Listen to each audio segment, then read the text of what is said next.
예, 안녕하셨어요.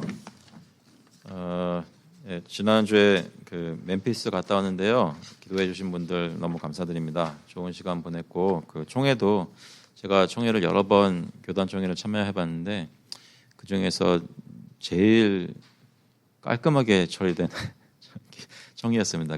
총회장으로 선출되신 분이 너무나 사회를 너무 잘 보셔가지고 회의 때 어떤 것들은 좀 이렇게 논란이 있을 수도 있는 토픽들인데 굉장히 잘 해주셨어요. 그래서 너무 감사했고 잘 끝났습니다. 기도해 주신 분들께 감사드립니다.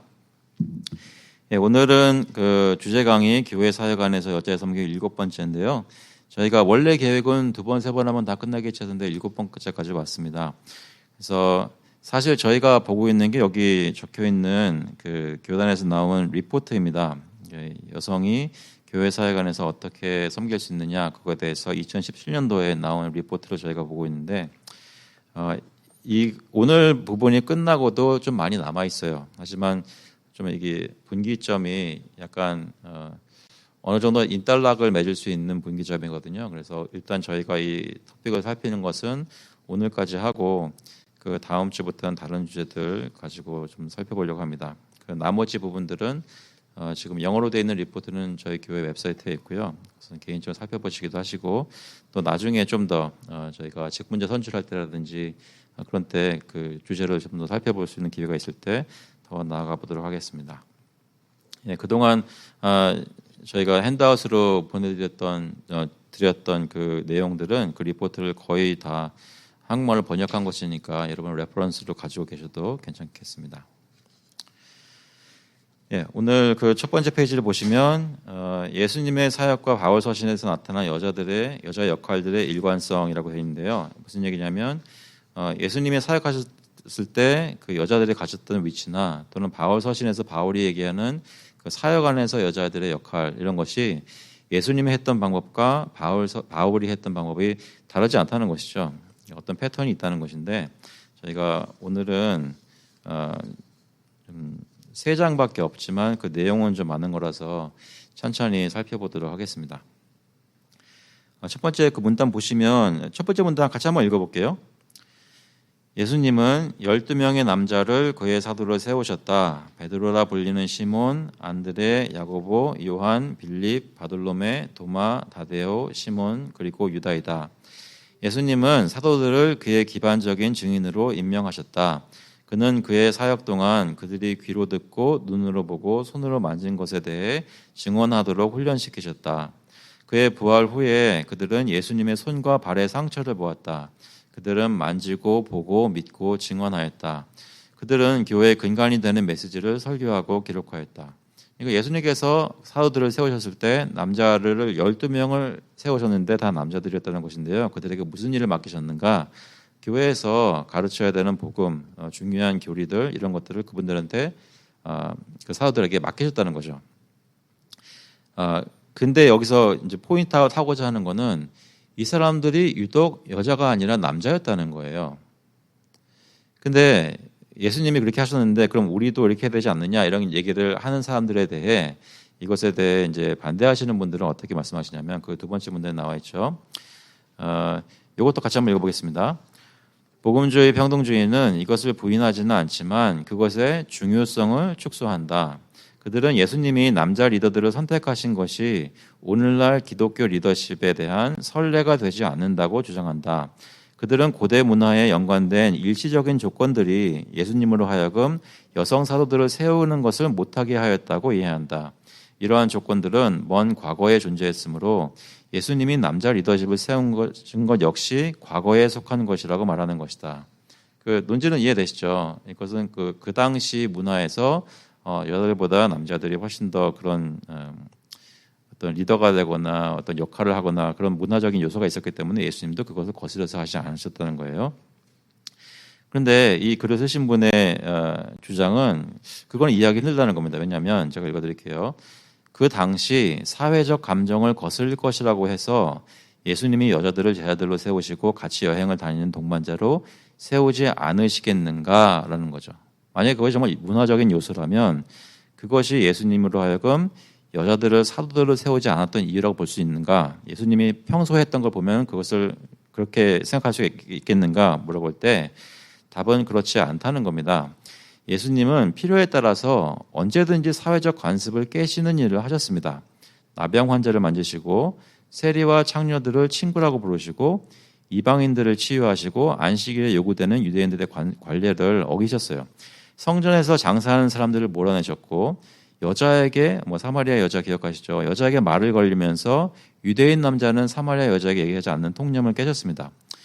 그리고 실제로 예수님은 여자들을 제자로 만드시고 디사이플로 만드시고 그들과 함께 예수님과 함께 그들이 여행하게 하셨어요. 그 얘기는 뭐냐면 예수님은 수많은 관례들을 이미 문화적인 관례들을 어기셨는데 하나 더 깨신다고, 그러니까 사도들을 세우는 것에 있어서 여자들을 세운다고 해가지고 문화적인 이유 때문에 마다하실 이유가 있겠는가란 말이죠.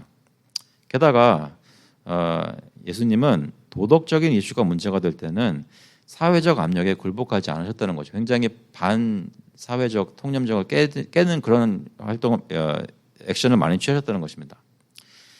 그래서 여기 계속 보면 여자들이 교육을 못 받고 지성적으로 열등하고 그러므로 공적인 리더들로 합당하지 않다고 얘기하겠는가? 그렇지 않다는 것이죠. 12제자들도 고학력자들이 아니었습니다.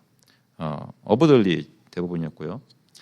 초대교회 기독교인들은 그런데도 그들의 리더십을 받아들였죠. 그러니까 공식적인 교육을 얼마나 받았는가? 그것은 그 사도라는 사역의 요구사항이 아니었다는 것입니다. 그럼 반대로 다른 부분들, 그럼 여행을 다니는 것이 사도들과 함께 계속 같이 다니는 여러 군데 갈릴리 다니고 유대 지방을 다니는 그 여행이 여자들에게 너무 위험했는가? 남자들에게도 여행은 위험했습니다. 바울은 감옥에 갇혔고 채찍질 당했고 매를 맞았고 돌에 맞았고 배가 파손되었고 잠도 이루지 못했고 굶었고 목말랐고 추위에 떨었고 벌거벗었습니다. 더 나아가 위험이 있어도 남자가 아닌 사도들의 아내, 대표적인 예는 베드로의 아내가 되겠죠. 사도들의 아내들도 함께 여행을 했습니다. 많은 이들이 말하기를 만일 예수님이 남자 제자들을 선택하신 것이 남자들만 리드할 수 있다는 것을 보여주는 것이라면 12명의 유대인들을 선택하신 것은 유대인만 리드할 수 있다는 것을 나타낸다고 한다. 그 얘기는 그러니까 이것은 선례가 될 수 없다라고 말씀하시는 분들의 주장이 만약에 남자를 선택하신 것이 선례가 된다면 그럼 유대인 남자를 선택한 것도 선례가 되니까 그럼 유대인들만 교회의 리더가 될 수가 있느냐 그렇게 얘기한다는 것이죠. 선택하는 성별이 기준이라면 어느 민족을 선택하는 애도 그렇게 기준이 돼야 되는 거 아니냐라고 얘기를 한다는 겁니다. 그런데 그분들은 예수님이 유대인 리더들을 세우신 것이 선례로 성립되지 않기 때문에 왜냐하면 이방인 리더들의 성경에 보면 세워진 게 보이니까요. 평등주의자들은 예수님이 남자를 선택하신 것도 선례가 될 수 없다고 주장을 합니다. 그런데 이 논리가 성립되려면 예수님이 남자들을 먼저 선택하신 결정이 유대인들을 먼저 선택하신 결정과 성격이 같은 결정이어야 되는 것이죠. 그러니까 유대인 리더들을 선택하신 것이 일시적인 것이기 때문에 남자를 선택하신 것도 일시적이라고 생각할 수 있는 논리가 되어야 되는 건데 근데 성경을 들여다보면 그 비유가 성립이 안 된다는 거예요. 왜냐하면 역사적으로 성경적으로 성립되지 않는 이유는 실제로 보니까 이스라엘 백성을 정하신 것은 남자들을 정하신 거하고는 사뭇 다르다는 것이죠. 데이터가 다르다는 것이죠.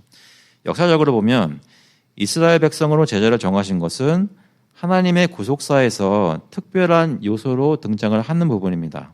그러니까 이스라엘을 선택하시고 유대인들이 어떤 역할을 했던 것은 하나님이 인류를 구원하실 때 구속사적으로 가지고 있던 계획의 일부분이었다는 것이죠. 그리고 그것이 계속되지 않도록 하신 것입니다. 성경의 이스라엘 특권은 일시적이었다는 것이죠. 그래서 실제로 성경에서 복음이 이방인들에게 나아갔을 때는 유대인 리더들이 아니라 이방인들이 그 리더가 되었습니다. 여러분 잘 아시는 디도, 에바브로디고, 독이고 그리고 누가를 보면 다 알 수 있습니다. 이방인들이거든요. 디도와 같은 남자들은 근데 성경에 보면 실제로 디도와 같은 사람은 이방인인데 근데 남자였다는 것이죠. 디도와 같은 남자들이 큰 권위를 교회에서 행사했어요. 그런데 유대인들이 이방인들로 바뀐 것과는 달리 이런 사도적인 직분을 가지고 했던 사람들은 남자에서 여자로 바뀐 선례가 성경에서는 없다는 것이죠. 바울은 디도를 그레데 섬에 남겨두어 바울이 마치지 못한 사역을 정리하고 각 성의 장로들을 세우게 했습니다. 여자에게는 유독 그런 임무를 맡기지 않았다는 것이죠. 그렇다면 여자들에게 그런 임무를 맡길 수 있는 기회가 없었는가? 실제로 보면 있었다는 겁니다. 사도들은 예수님이 12명의 남자들을 선택하신 것을 선례로 보았다는 거죠. 그래서 실제로 가룟 유다가 자기 자리를 버리고 이제 자살해서 죽었을 때 가룟 유다를 대신할 사람을 세울 때 그때 특별히 남자가 그의 자리를 채워야 한다고 얘기를 했어요. 여기 보면 이러함으로 같이 한번 읽어보겠습니다. 이러함으로 요한의 세례로부터 우리 가운데서 올려져 가신 날까지 주 예수께서 우리 가운데 출입하실 때에 항상 우리와 함께 다니던 사람 중에 하나를 세워 우리와 더불어 예수께서 부활하심을 증언할 사람이 되게 하여야 하리라 하거늘.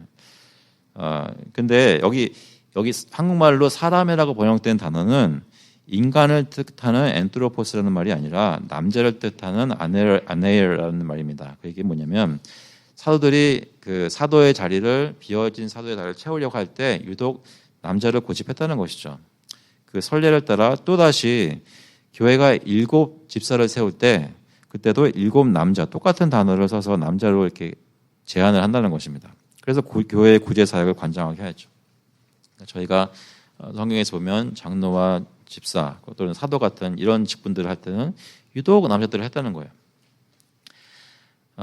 에베소서 5장을 보면 좀 더 얘기를 살필 수 있는데요. 에베소서 5장 22절에 본문처럼 이 본문은 아내들이여 자기 남편에게 복종하기를 주께 하듯 하라라는 본문이죠. 이것처럼 논란이 많은 구절도 없을 것입니다.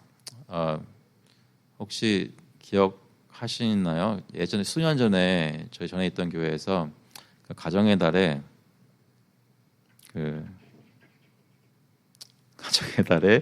시니어 담당하시는 목사님이 설교를 하셨어요.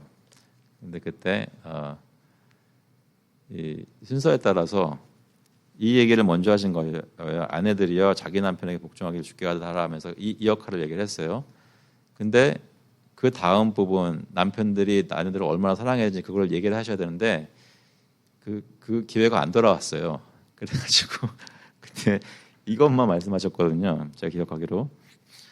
그래가지고 굉장히 논란이 있었죠. 왜 아내들한테만 남편들에게 복종하라고 그러고 남편들이 해야 될 책임을 얘기 안 하십니까? 근데 그분 조금 약간 억울했던 게 아니 기회가 주어졌으면 했을 텐데 그걸 얘기를 할 기회가 없었어요.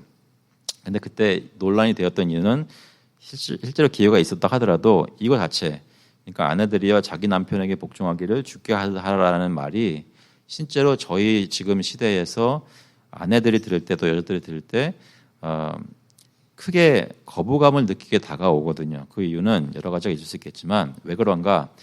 많은 남자들이 바울의 명령을 남용하고 이기적으로 여자들 위해 군림하는 변명으로 인용하기 때문에 그렇다는 겁니다. 에베소서가 말하는 아내들의 순종은 남편들이 그들 위해 군림하는 것을 의미하는 것이 아니라는 거죠. 또한 권위에 순종한다는 개념을 거부하는 시대에 남자 여자 상관없이 어떤 권위에 순종한다는 걸 거부하는 시대에 많은 여자들도 남자들도 함께 그들이 남편을 포함해서 그 어떤 사람에게 순종해야 한다는 생각 자체를 경멸한다는 거죠. 그거를 받아들이지 않는 시대에 살고 있다는 것입니다. 문맥상 보자면 아내들이여 복종하라는 명령은 2개의 더 넓은 명령을 발전시킨 것입니다. 에베소서 5장 1절부터 2절 보시면 다음과 같다고 나와 있는데요. 여기 이 문단을 같이 한번 읽어볼게요. 그러므로 너희는 하나님을 본받는 자가 되고 그리스도께서 너희를 사랑하신 것 같이 너희도 사랑 가운데서 행하라. 그는 우리를 위하여 자신을 버리사 향기로운 제물과 희생 제물로 하나님께 드리셨느니라. 사랑 가운데 행하라는 명령이 있었고요. 그 다음도 같이 읽어보겠습니다. 에베소서 5장 18절에서는 술 취하지 말라 오직 성령으로 충만함을 받으라라고 말한다. 문법적으로 보자면 다음 5개의 동명사는 분사들인데 성령으로 충만한 삶의 특징을 묘사한다. 성령 충만한 사람들은 그의 영향을 다음과 같이 나타낸다. 시와 찬송과 신령한 노래들로 서로 화답하며 너희의 마음으로 주께 노래하며 찬송하며 범사에 우리 주 예수 그리스도의 이름으로 항상 아버지 하나님께 감사하며 그리스도를 경외함으로 피차 복종하라. 여기 복종하라가 그 마지막 5번째 여기서 말하는 그 분사 동명사인데요. 무슨 얘기예요? 그러니까 이 피자 복종하라는 것은 성령으로 충만함을 받으라, 또 사랑 가운데서 행하라, 이런 것에 풀어서 배경이 되는 그 명령에 풀어서 실제적으로 구체적으로 들어갈 때 나오는 명령이라는 것이죠. 그래서 피자 복종하라라는 구절은 성경에서 가정의 삶을 묘사하는 큰 본문 중에 하나인 에베소서 5장 22절부터 6장 9절의 본문 위에 하나의 큰 배너 같은 것으로 서 있습니다. 피자 복종하라는 것은 놀라운 표현이고 표면적으로는 모순 같아 보입니다. 한번 생각해 볼까요? 그러니까 가정에서 남편과 아내의 역할 얘기하고 부모와 자녀의 역할 얘기하고 그리고 그 주인과 종들의 얘기를 얘기할 때 그 에베소서 본문에서는 가정을 얘기할 때 그 세 가지 관계들을 얘기했거든요. 근데 그 모든 것을 이제 다스리는 구절로 피차 복종하라라는 말을 한다는 것이죠. 근데 그것을 어떻게 해석할 것인가 그 얘기를 하는 건데 피차 복종하라라는 것은 놀라운 표현이며 표면적으로는 모순 같아 보인다. 복종은 신약과 성경의 헬라 문서들을 보면 보편적으로 한 방향, 일방적인 표현이라는 것이죠. 어떤 한 사람이 다른 사람에게 복종하는 것이지 그 복종을 받는 사람이 그 복종을 하는 사람에게 또 복종하는 것이 아니란 말입니다. 사람들은 권위에 복종을 합니다. 복종이란 말은 히포타스란 말인데요. 하나님, 왕, 통치자 또는 관리에게 복종을 합니다. 사람들은 부모와 법에 순종을 합니다. 복종합니다. 복종이라는 것은 한 사람이 다른 이의 의지에 양보하는 것이죠. 하지만 생각해 보시면 논리적으로 어떻게 두 사람이 서로에게 복종할 것인가? 이 글을 쓰신 분은 그걸 묻고 있는 거예요. 무슨 얘기냐면 낮은 사람이 높은 사람에게 보통 하나님이나 왕, 통치자 이런 사람들에게 복종을 하는데 둘 다 상대방보다 높을 수는 없다는 것이죠. 이해되시나요? 둘 다 상대방보다 높을 수는 없다는 거예요. 그래서 부모들이 자녀들에게 복종할 것인가? 남편과 아내가 각각 상대방에게 복종할 것인가? 이것을 해석할 때 두 가지 옵션이 있습니다. 첫째 가능성은 믿는 사람들은 어떤 사람들인지 믿는 사람들은 그 특정한 사람 위에 있는 권위에 순종해야 한다는 것이죠. 그걸 여기서 얘기하는 거예요.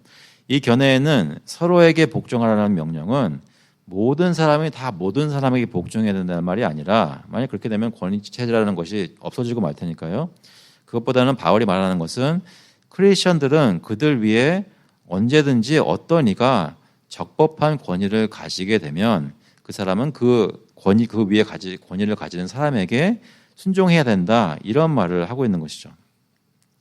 사도행전 5장 29절에서 말하는 예외조항처럼 명령이 죄악된 행동이라면 그러면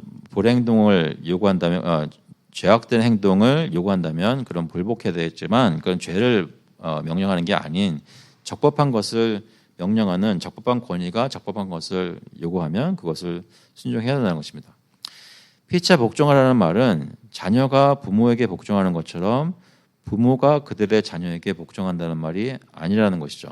오히려 부모는 정말 자녀를 위해서 지극히 이타적으로 섬기기 때문에 부모가 복종하는 것처럼 보일 수는 있지만 뒤바뀔 수 없는 권위체제는 계속 남아있는 것이죠. 공감하실 수 있으신가요? 그러니까 여러분 생각하실 때 부모가 자녀를 위해서 정말 잘해주잖아요. 특히 요즘 세대에는 정말 자녀가 필요한 것이라면 정말 이렇게 스포일 될 만치로 잘해주거든요. 근데 그렇다고 해서 부모가 자녀에게 복종하는 권위체제로 바뀌는 것이냐? 그것은 아니잖아요. 여기 예를 들자면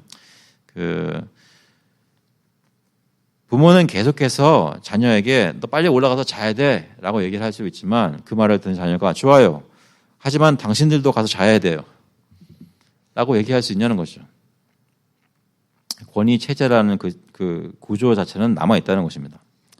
그게 첫 번째 해석하는 방법이고요. 두 번째 가능성은 이런 겁니다. 이게 계속 문화적, 일시적인 거를 얘기하자면 평등주의자들이 주장할 수 있는 것인데요.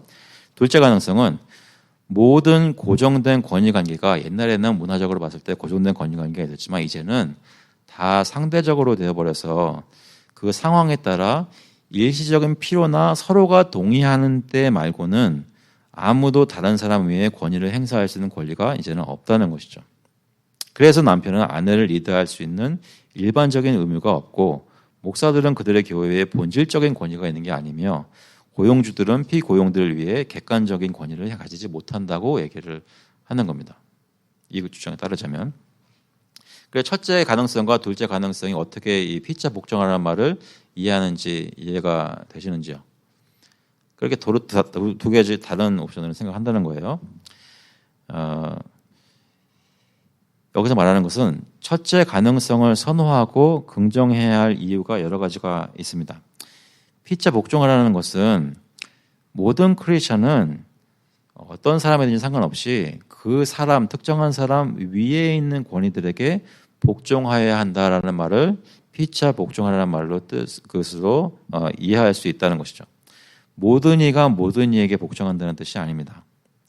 다음 주장이 맞다면, 여기서 말하는 얘기가 맞다면 가정과 교회에서 권위 체제가 남아 있을 수 있다는 것이죠. 첫 번째 이유. 이 복종이라는 단어는 후프타스라는 말은 복종시키다, 굴복하게 하다, 조정 아래에 들어오게 하다 또는 순종하다라는 그런 뜻이 있는데 이 에베소서 5장 외에 다른 때를 보면 이 복종은 모든 신약 성경의 용례에서 다 한 방향으로 가는 순종을 얘기합니다. 그래서 이 말은 보통 지위나 능력에서 아래에 있는 사람이 높은 지위나 능력의 사람에게 양보하는 것을 가리킬 때 이 말을 쓴다는 것이죠.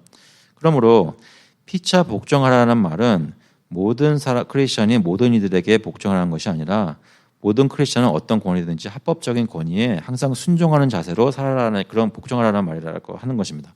다시 말해 피차 복종하라는 말은 언제든지 적법한 권위가 있을 때 복종하라는 것이죠. 두 번째 이유 보시면 이것은 좀 언어의 차이에서 나오는 오해일 수 있는데요. 서로에게 복종하는 것을 말하는 주된 이유는 피차라는 말 때문입니다. 서로에게 복종하라 이 말 때문인데 이 말은 헬라어로 보면 알렐로이스라는 말을 그 대명사를 번역한 말인데요. 영어에서도 피차라는 말은 each other 이 말은 완전한 상호 관계를 의미합니다. 보통 서로에게 할 때 to each other, to one another 할 때. 그런데 헬라어는 그렇지 않다는 것입니다. 성경의 용례를 보자면 빌립보서 2장 3절에서 각각 자기보다 남을 낫게 여기고 할 때 또는 마가복음 9장 50절에서 서로 화목하라 할 때는 거기서는 완전한 상호관계가 있는 모습으로 그 단어가 쓰입니다. 그런데 다른 경우에는 완전한 상호관계가 성립되지 않습니다.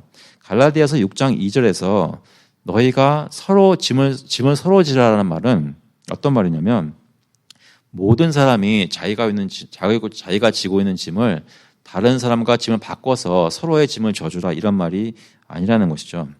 그것보다는 갈라디아서 6장 5절에서 각각 자기의 짐을 질 것이라고 말할 때 그것이 보여주는 대로 어떤 사람들은 다른 사람들을 도와주어야 한다라는 말입니다.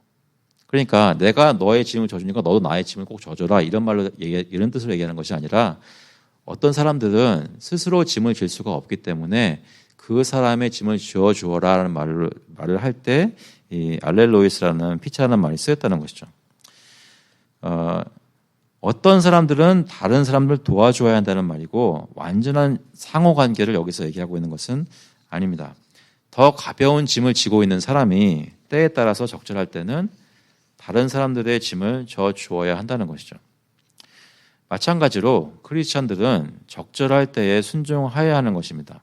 마찬가지로 에베소서 5장은 사람들이 그들 위에 적법한 권위를 가진 사람이 있을 때 그에게 복종해야 한다고 명령하는 것이죠.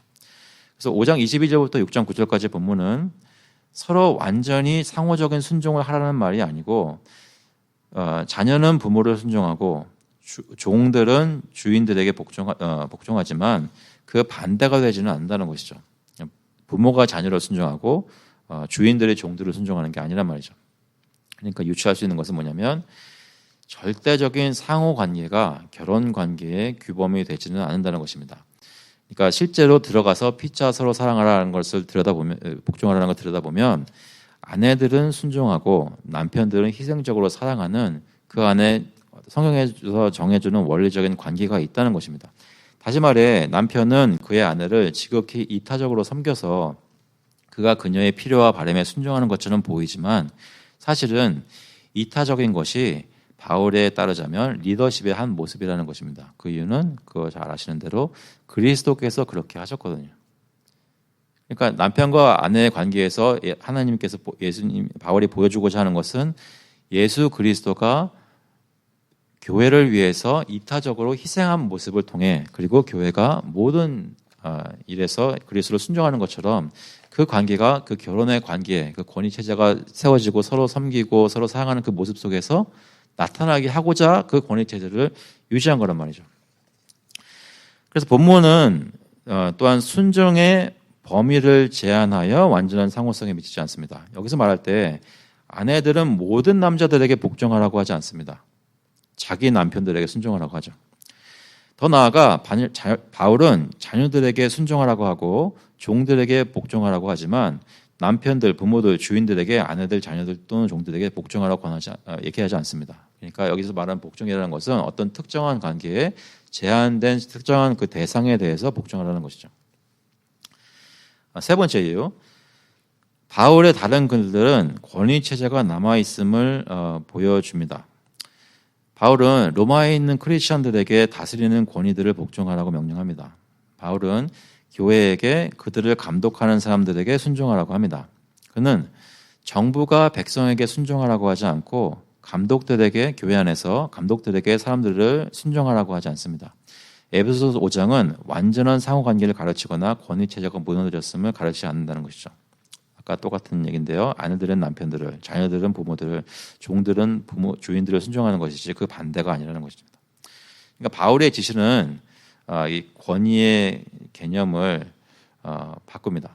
남편들이 그들의 아내들을 위해서 희생하고 부모들이 그들의 자녀들을 노엽게 하지 않고 주인들이 종들을 위협하지 않고 존중하여 대하는 식으로 권위를 행사하는 모습을 바꾸어서 변화시켜서 얘기한다는 것이죠. 그 당시에 굳이 문화적인 것을 얘기하자면 그 당시에 사람들이 이해했던 개념은 권위라는 개념은 남편은 아내들을 막대하고 부모들은 자녀들을 무조건 명령하고 말 안 들으면 갖다 버릴 수도 있는 그런 권위를 가지고 있고 주인들이 종들을 막 때리는 그걸 죽여도 죄가 안 되는 그런 문화에서 살고 있었어요. 하지만 바울이 얘기하는 권위는 전혀 다른 식의 개념의 권위를 얘기했다는 것이죠.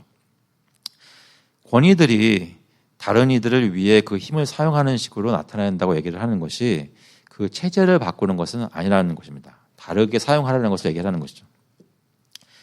권위라는 것은 남아 있습니다.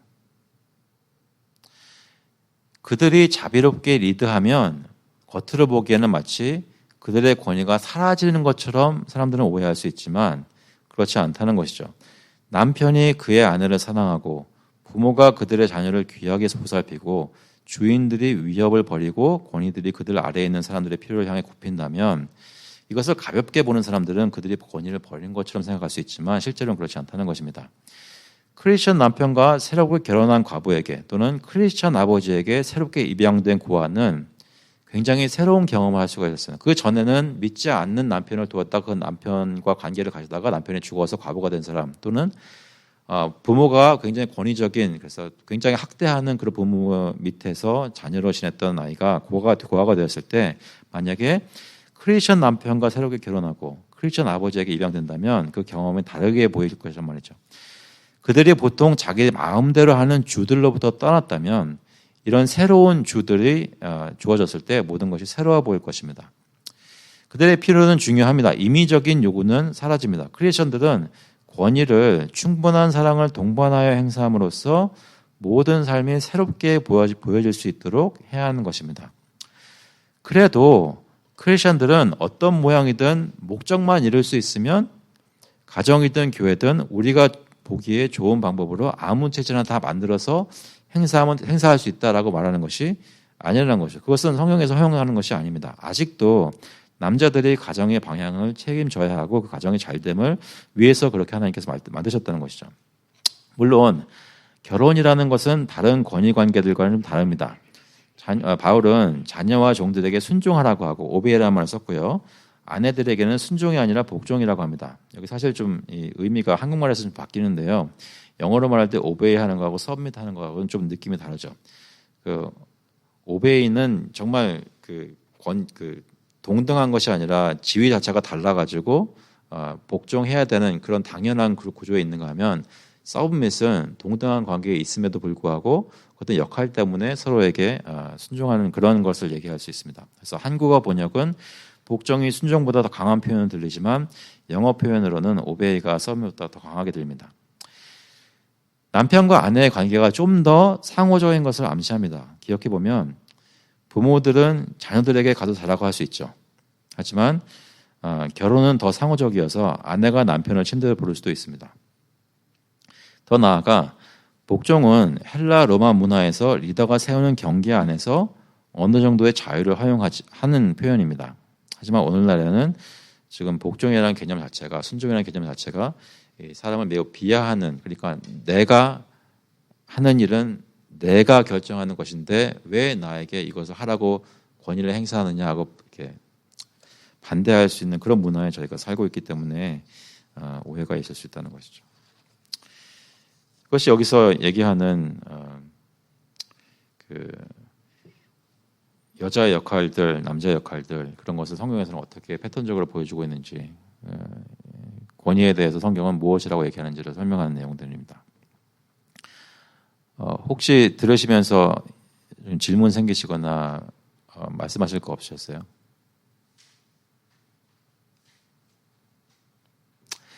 혹시 이해가 안 되는 부분은 있으신가요?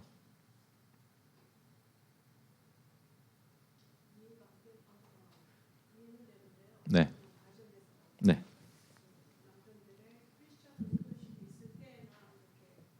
네. 네.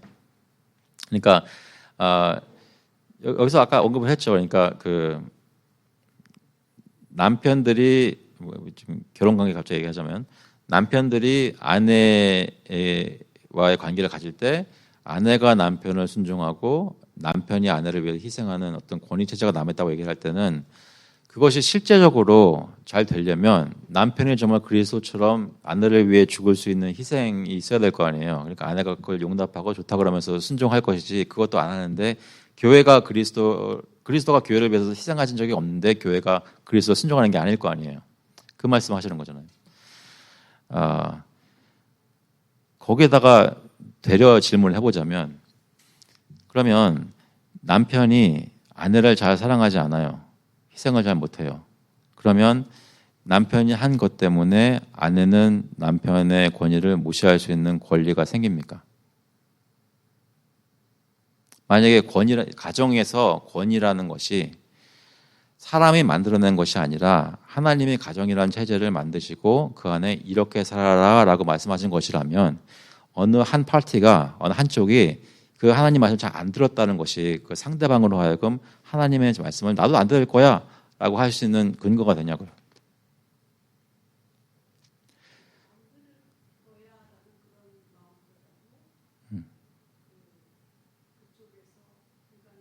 예.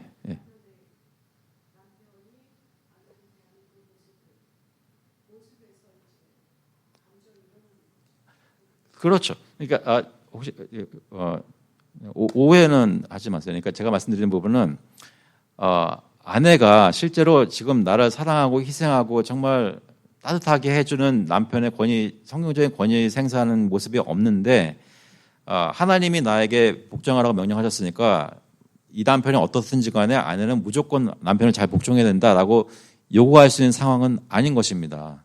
그 얘기를 하는 게 아니고요. 실제로 어떤 한 커플이 어떻게 결혼 생활을 할까는 남편과 아내가 함께 그리스도 앞에 나와서 각자에게 주신 임무가 무엇이고 우리 역할은 무엇인지 살피면서 손붙잡고 기도하면서 정말 잘 해나가자 이렇게 나가야 되는 게 정상인 거죠. 그런데 우리가 다 정상이 아니잖아요. 우리가 다 정상이 아니라고요. 지금 어떤 커플은 겉으로 봐도 정말 서로 사랑하는구나 이런 커플이 있는가 하면 어떤 커플은 남편은 여기 앉아 있으면 여자는 다른 방에 가서 앉아 있어요. 그게 여기서 이제 질문하고자 하는 것은 사람이 얼마나 잘 순종했느냐가 하나님이 주신 그 체제를 무너뜨리려냐는 그런 질문을 하고 있는 거예요. 실제적으로 그것이 어떻게 되느냐는 그 케이스를 놓고 그 남편과 아내 놓고 상담하고 남편에게도 얘기하고 여자에게도 얘기하고 어떻게 해야 될 것인지 얼마만큼 왔는데 당신은 여기까지 왔는데 여기까지 왔으니까 남편이 이만큼 더 해야 됩니다가 카운슬러 얘기를 하겠죠. 아니면 남편은 정말 이렇게 노력하고 있는데 아내가 이제 한 번 그때 막 삐진 거 하나 때문에 20년 동안 계속 그러고 있다면 그 카운슬러가 그 여자도 얘기할 거 아니에요. 그렇지만 이거 지금 현재 그걸 얘기하고 있는 것이 아니라 그 감정을 무시하자는 것이 아니라 실제로 어떤 원칙이 성경적으로 근거가 있느냐고 살필 때는 하나님이 무슨 명령을 주셨는지 성경을 놓고 살피는 것이 필요하다는 것이죠. 그 원칙을 가지고 보면 가정이라는 것을 놓고 봤을 때 남편과 아내에서는 어떤 원칙이 있는지, 교회 안에서 권위라는 것이 있는 것인지, 당장 그러면 내가 생각하는 대통령이 정말로 마음에 안 드는데 대통령이 내가 싫어하는 걸 막 하니까 대통령의 말을 안 들어도 되는 것인지, 이런 질문들을 하고 있는 거예요. 저희가 이 공부를 시작했던 그 동기로 돌아가 보자면 이렇게 생각할 수 있어요. 그러니까 교회 안에 남자들의 신앙 레벨이 너무나 한심한 교회 하나를 가정해 보자고요. 거기서 신앙이 제대로 박혀가지고 예배를 정말로 진심으로 제대로 드리는 사람은 여자들밖에 없다고 치자고요. 남자들이 몇 있긴 한데 그 사람들은 그냥 다 부인 따라서 마지못해 와가지고 앉아있는 사람들이라고 생각을 해보면, 그럼 거기서 상황이 이런데 여기서 성경에서 남자들을 그 직분자로 세우는 패턴을 보였다고 신앙이 제대로 되지 않은 사람들을 골라가지고 이 신앙 좋은 사람들 여기 세고 센 여자들 많이 있는데 그거를 무시하고 이 사람들 꼭 세워야 됩니까? 이렇게 질문할 수 있잖아요. 무슨 말씀인지 아시겠죠?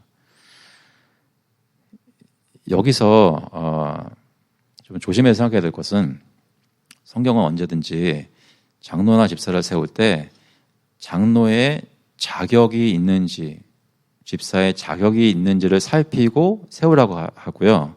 남자니까 세우라고 말하는 것이 아니에요. 남자여야 되는 것은 하나의 자격일 뿐이지 다른, 그러니까 술 취하는 거, 방탕하는 거 다 있고 막 자녀를 구타하고 막 이런 거가 잔뜩 있는 사람을 남자니까 교회 그 사람밖에 없으니까 장로 꼭 세워야 되겠으니까 그 사람 세워도 괜찮다는 말이 아니란 말이죠. 근데 그러면은 장로와 집사를 하기에 충분한 영적 성숙은 어느 정도까지 얘기하는 것이냐? 그거는 교회마다 좀 다르겠죠. 일반적으로 체화할 수 있는 레벨은 있겠지만 교회마다 사정이 다를 수 있어요. 어떤 교회는 남자 성도들이 이만큼 있는데 그중에 어떤 사람은 정말 뛰어나서 영적으로 성숙한 사람들이어서 그 사람들을 세우는 게 맞다라고 했을 때 그 사람을 해보니까 이 사람들의 영적 성장은 여기까지 와 있어요. 그래서 그 교회 생각할 때는 계속 해가 겹되면서 우리 교회에서 장래 되려면 이 정도의 영적 성숙은 있어야 되라고 교인들이 통념적으로 생각하게 될 수 있죠. 다른 교회는 남자들이 요만큼 있어요. 영적 성숙의 스펙트럼이 이 정도예요. 그러면 거기서 투표를 하고 공천하고 투표하고 이렇게 할 때 이 중에서 성숙한 사람들 할 때 이 정도면은 우리 교회에서 그 책임을 맡고 다스릴 수 있는 사람들로 되겠다고 느껴지는 게 다를 수 있단 말이에요. 그렇지만 어느 경우든지 성경에서 말하는 것에 일반적으로 생각해 볼 때 어느 정도 이상은 돼야 된다는 거죠. 부연 설명하자면 거기 또 두 가지 부연 설명인데요.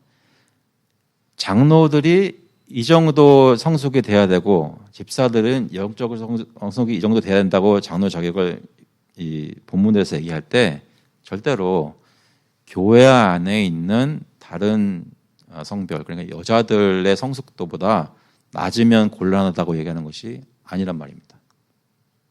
아까도 여기 나왔지만 12사도가 뛰어난 사람들이 아니었다는 거죠.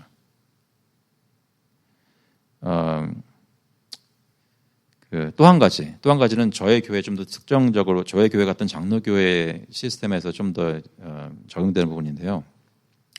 그러면 이 영적인 성숙은 누가 정하느냐? 누가 알아보고 그걸 구별하고자 하느냐? 그거는 성도들이 하는 거예요. 성도들이 하는 거예요. 성도들이 교회 생활하면서 우리 교회에 있는 남자들 볼 때, 이 사람은 어떤 성숙이 있구나, 어떤 역할을 의사를 주신 것 같구나, 이런 것들을 자연스럽게 교회 생활하면서 느끼는 거예요. 감리교나 천주교는 성도들이 우리 위에 신부가 누가 될 건지 결정하지 않아요. 감리교에서 성도들이 우리 교회 목사 안수 받을 사람은 이 사람이라고 정하지 않는다고요. 거기에서 이해하는 교회 정치는 성도들을 다스리는 것이지 성도들이 자기들을 다스리는 사람에 대해서 감나와라 배나와라 하는 권위가 없다고 생각해요. 반대로 회중 정치나 침례교회에서는 우리 위에 누가 우리를 다스릴 사람들을 정해주면 큰일 난다고 생각해요. 왜냐하면 교회를 다스리는 사람들은 다 우리라고 생각하는 거예요. 회중들. 회중 한 사람 한 사람이 다 통치권이 있다고 생각하는 거예요. 다 직분자라고 생각하는 거예요. 그런데 실제로 그렇게 못하니까 우리 중에 누구를 선발해서 그들이 다스리게 했다는 그런 교회에 대한 이해를 가지고 있어요. 좋은 분들이 오랜 전통을 가지고 성경을 그렇게 이해하고 있어요. 장로교회는 감독 정치도 아니고 회중 정치도 아니에요. 성경을 보니까 패턴이 양쪽 익스트림이 아니라고 생각하는 거예요. 우리 위에 우리를 다스릴 수 있는 사람들, 그 남자들을 선택하는 것은 회중이 알아보게 한다는 거예요. 하나님이. 교회를 생활을 하다 보면 회중이 볼 때 이분이 하나님의 선택하신 직분자감이구나라고 느끼게 하신다는 거예요. 그거를 목사 한 사람이나 몇몇 노회에서 오신 누가 또는 목사하고 친한 장로 두세 사람이 결정할 수 있는 게 아니란 말이에요. 장로교회에서 목사 청빙은 회중이 결정하는 거예요. 감리교회에서의 목사 그거는 중앙에서 보내는 거예요. 5년마다 바뀐다는 얘기 들어보셨죠? 그런데 그렇다고 해서 그럼 회중 정치처럼 장로교회에서 어떤 직분자가 선출됐을 때 이 사람은 이 사람들이 뽑아줬으니까 이 사람들을 대신해서 교회를 다스리는 거라고 생각하시면 이건 회중 정치가 되는 겁니다. 그 사람이 은사가 있고 하나님이 세우신 사람인지를 인식하는 것은 하나님이 회중에게 주셨지만 하나님께서 그 사람에게 은사 주시고 하나님 말씀 따라서 주님이 원하시는 걸 다스리라고 그러니까 사람들 눈치 보지 않고 하나님 말씀에 따라서 하라고 장로교회에서는 권위가 이렇게 세워지는 거란 말이에요. 그러니까 이게 그 장로교회가 위치한 그 지점이 그 가운데에 있기 때문에 이런 특징이 나타나는 겁니다. 조금 이해되시나요? 어떤 것인지. 네. 네.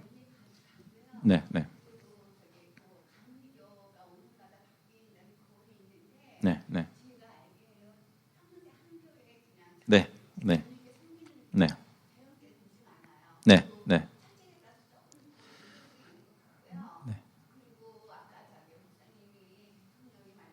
네. 네. 네. 네. 네. 네. 네. 네네네네. 아까 예. 네네네. 네. 네.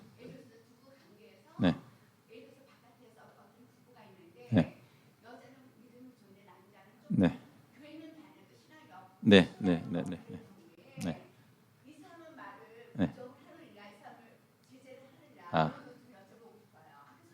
네. 네. 네. 늘은 아니지만 종종 그렇다시피 하는 마지막 질문이 제일 어려운 질문. 그 세 가지 말씀하셨는데 그 첫 번째는 좀 쉬워요. 그러니까 제가 아는 한 감리교라는 것이 시스템 자체는 그 신학적으로 그분들이 보시는 그 교회론 자체가 이 회중이 감독을 결정하지 않아요. 그런데 그렇기 때문에 제가 상상해 보는 거예요. 이해가 되는 부분은 뭐냐면 한 감독이 오랫동안 장기간 동안 같은 회중을 하다 보면 쉽게 말해서 독재가 되는 거죠. 그래서 시스템적으로는 통상적으로 5년이든 10년이든 어떤 교단마다 그걸 정해서 이렇게 돌리는 거예요. 이렇게. 그런데 방금 말씀하신 대로 한국 교회 중에서는 저희가 아는 유명한 감리교회 목사님 이런 경우에 오랫동안 해요. 제가 만약에 감리교회 목사였다면은 아마 소송했을 거예요. 무슨 얘기냐면 왜 그러냐면 이거는 양쪽 한국 교회는요. 그 한인 성도님들은 이게 제가 이런 말 들어보셨어요? 그러니까 한국 사람들은 민주주의가 안 돼. 뭐 이런 얘기 들어보셨어요? 그러니까 독재에 너무 익숙한 그런 게 있어가지고, 그러니까 옛날부터 국왕을 섬기는 이런 것에 익숙한 건지, 아니면 독재자에 익숙한 건지, 아니면 뭐든지 간에 이게 양극단이라고요. 그러니까 제가 미국에서 경험한 대부분의 한인 이민교회는 감리교든 장로교든 침례교든 상관없이 다 회종 정치예요. 다. 회종이 어떻게 그 목사님 좋아하면은 목사가 마음대로 다 할 수 있고요. 회종이 목사님 싫어하게 되면 바로 돌아서 다 그냥 그게 그렇다고. 왜냐하면 어떤 교회를 나가든지 이게 생리적으로 그래요. 그렇기 때문에 감리교회에서 아시는 그 감리교회 오랫동안 평생동 하시는 분은 제가 그 누군지도 모르고 상상할 수 있는 거는 아마 그분이 오랫동안 어떤 수를 썼는지 교인들의 말을 완전히 사로잡고 있거나 정말 진짜로 진짜 뛰어난 분이기 때문에 우리 목사님 딴 데 가시면 안 돼요 이렇게 붙잡고 있거나 아니면 그분이 정말 진짜 독재하시는 거예요. 또 한 가지 그거예요. 한인 성도님들은 개척한 목사한테 크레딧을 굉장히 많이 줘요. 근데 청빙받은 사람한테는 크레딧을 많이 이렇게 안 줘요. 그래가지고 목사님 사이에서 말하는 게 뭐냐면 마음에 안 들면 개척해라. 그런 얘기를 해요. 근데 이것은 저희가 한인 교회들, 이민 교회들 좋은 점이 정말 많이 있지만 개혁해 나가야 될 부분 중에 하나입니다. 네. 실제로 믿는 아내인데 믿지 않는 남편인데 남편이 교회 가지 마 이렇게 얘기할 때 그 아내는 남편 순종하라고 했으니까 교회 가지 말아야 되는가? 이건 뭐 자주 아마 들으셨던 질문일 거예요.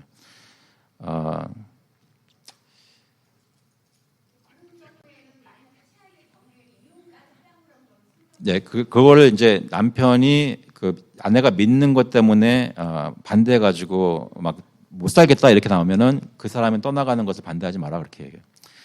근데 이것은 어떤 포뮬라의 공식에 따라서 적용하기가 굉장히 힘든 부분이에요. 이렇게까지 설교하시는 목사 말씀 들어봤어요. 어떤 며느리가 왔는데 시어머니가 또는 남편이 교회 가지 말라고 하는데 무조건 다 나는 신앙시킨다고 해서 반대하면서 다 갔다는 거예요. 그러면서 그 가정은 뭐 기독교에서 그렇게 반감이 있었던 건 아닌데 말을 안 듣는 며느리의 모습을 보면서 말을 안 듣는 아내의 모습을 보면서 더 기독교에서 완강하게 부인하게 됐다는 얘기는 들은 적이 있어요. 그러니까 지혜가 필요하다는 얘기죠. 그럼 남편이 가지 말라고 해서 그럼 나는 신앙을 버려야 되는가? 물론 아니죠. 불법을 얘기하는 거잖아요. 그리고 순종하는 건 사실 아닌데 그것을 실제로 매주 어떻게 할 것인지 이런 것들은 플렉서블하게 할 수가 있다는 거예요. 그 지혜를 가지고. 하지만 남편이 하나님을 거스르는 일을 계속 요구하는데 아내가 남편을 따라야 된다? 그건 아닌 거죠. 권위라는 것은 하나님이 주신 것이기 때문에 만약에 내가 러시아에 살고 있는데 갑자기 푸틴 대통령이 우리 다 같이 우크라이나 침공합시다. 분명히 볼 때 아닌 건데 그렇게 하라고 한다고 해서 따를 것인가? 그건 아니잖아요. 그렇죠. 근데 원칙은 그런데 그걸 실제로 판단해 나갈 때 굉장히 지혜가 필요한 부분입니다. 두 번째 질문은 답을 못했네요. 그렇지만 시간이 없어서 빨리 기도하고 마치도록 하겠습니다. 하나님 아버지, 주님께서 저에게 지혜 주시고 또 오랫동안 저희가 몇 주 걸쳐서 이 이슈를 가지고 보았는데 저희들 마음속에 다른 건 남지 않게 하시고 성경에서 무엇을 말씀하시는지 성령께서 저희 마음에 컨빅션을 주셔서 정말 하나님이 말씀하시는 것이라면 주님이 원하시는 모습대로 주님께서 원하시는 수위대로 저희의 확신들이 설 수 있도록 성령께서 인도하여 주셔서 오늘 시간 주신 건 너무나 감사하고 예수 그리스도의 이름으로 기도합니다. 아멘.